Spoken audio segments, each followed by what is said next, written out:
Hi there. Today I'm going to talk about how easy it can be to slip into a performance mindset with God and His longing for us to simply live in the light of His unfailing love. One of the first things I did after getting saved and having that amazing encounter with God that I shared about in episode 2 was to get rid of everything I assumed He wouldn't like. I didn't ask Him about it. I didn't do it from a place of relationship. It was something I did because I didn't have a clue about His heart or His nature. I was going off of old ideas of who He was and what He was and wasn't okay with.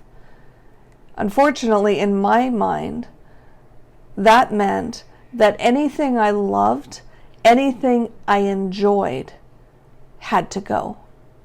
I got rid of my favorite books, CDs, and movies. I stopped writing. And I got rid of a lot of what I had already written unless it was specifically written for Him. I was fully persuaded that the more I loved something, or the better I was at it, the more God could not possibly approve of it or want me to have anything to do with it.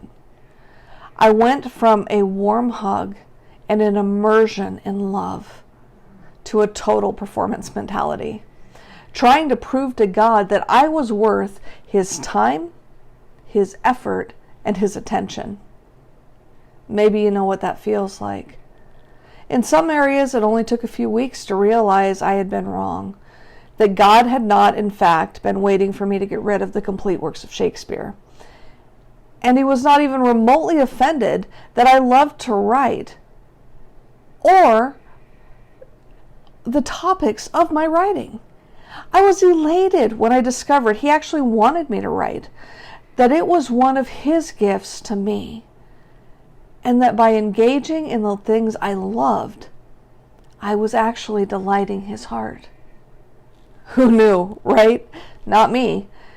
In other areas, this mindset of having to earn God's love has taken much, much longer to overcome.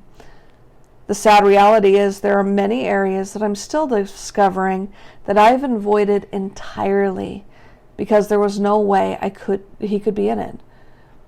Things I thought I was doing from a place of relationship were actually being done from a place of terror that I would disappoint Him and He would leave me, like I believed deep down He wanted to do all along.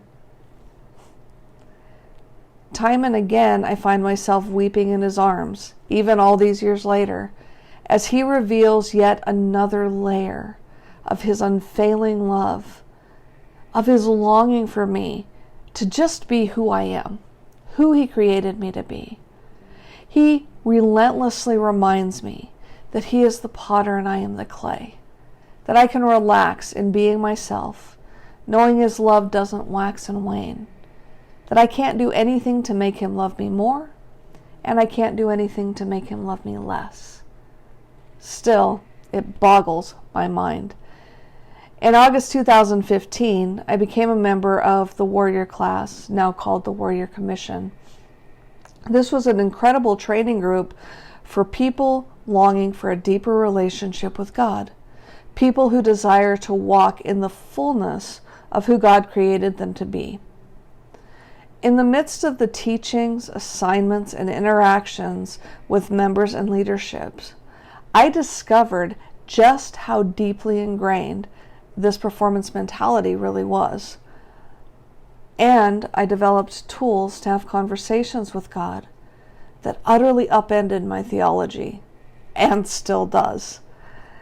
I discovered the incredible truth that I am God's well-loved child, and He adores me. Period. The end. He doesn't adore me if or when. He just adores me without fail and without exception. A tremendous weight has lifted off my shoulders as I've begun to realize I don't have to be perfect. I don't have to do anything to be deeply, passionately, lavishly loved. This discovery gave me incredible permission to try new things, ask more questions, change my mind, grow, discover, encounter, explore, transform.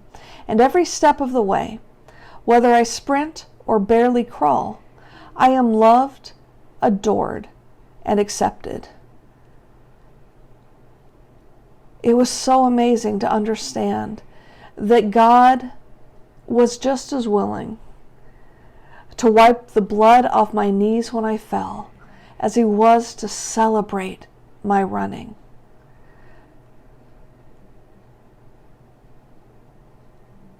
God just calls this love. And it's part of the invitation we all have extended to us to come and know Him and His character and the security of the space in His heart that is uniquely and irrevocably ours. My prayer for you today is that God would show up and reveal the depth and reality of His love for you in unexpected places and ways. Thank you for joining me today. If you enjoyed what you heard, I invite you to visit JaronOutloud.com, where my friend, powerlifting coach, and business partner, Jaron Carriage, introduces you to you through strength, and our joint venture, CenacleTV.com, Vitality Education on Demand.